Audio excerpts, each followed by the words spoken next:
Japanese grammar can honestly feel like a giant puzzle sometimes, right? Well, one of the absolute most crucial pieces to that puzzle is the te iru form. Nailing down this one single grammatical structure completely demystifies whether a Japanese sentence is describing an ongoing action or just the static, resulting state of something that has already finished. So we're going to dive straight into this explainer and unlock exactly how to read these verb states correctly.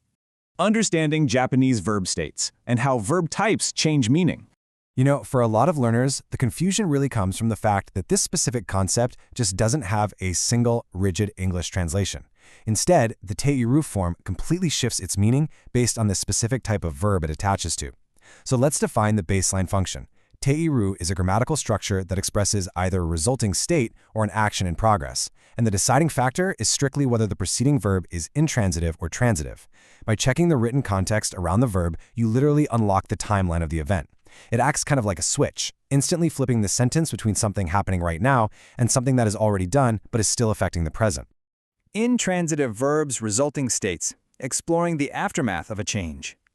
All right, so intransitive verbs describe actions that happen independently, without a direct object receiving the action.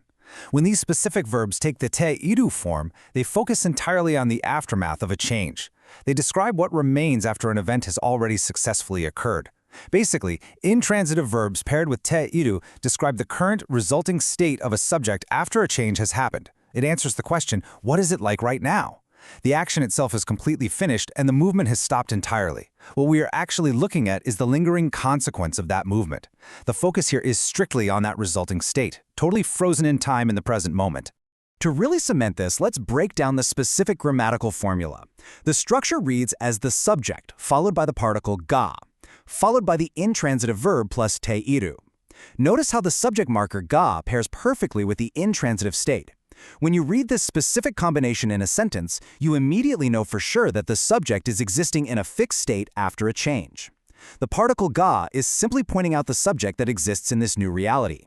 Transitive verbs, actions in progress, exploring actions currently happening.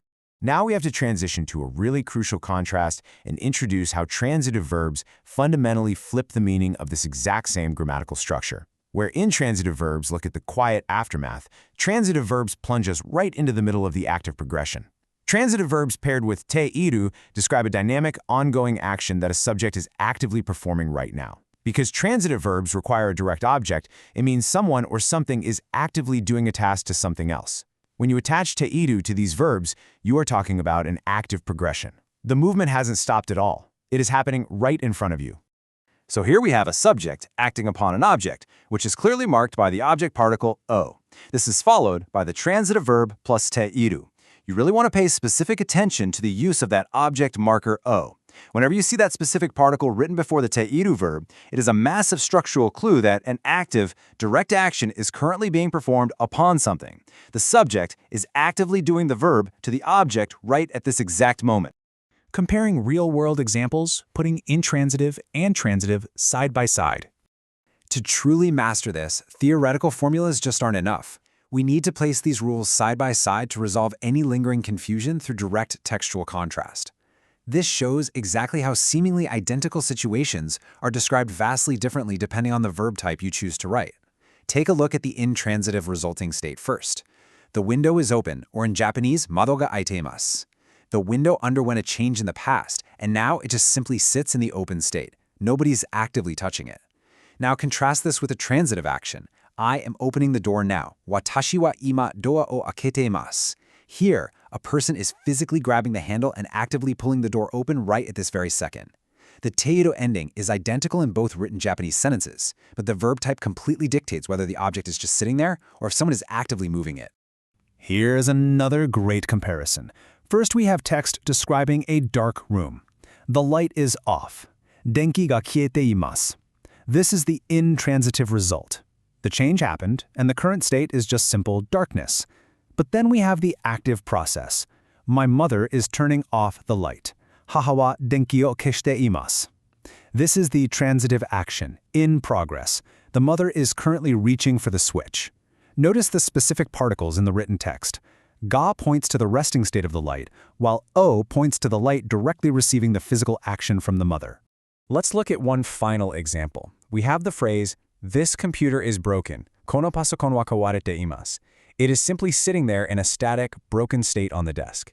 This is the intransitive result, but compare that to an active, destructive action written out. Ken is breaking the PC. Ken wa PC o kawashite imasu. Ken is literally in the middle of smashing the machine to pieces right now. By simply swapping the intransitive verb for the transitive verb in your writing, you instantly move from a peaceful but tragic resulting state to a violent action currently in progress. So what does this all mean? Well, this brings us to the absolute core takeaway of our explainer today.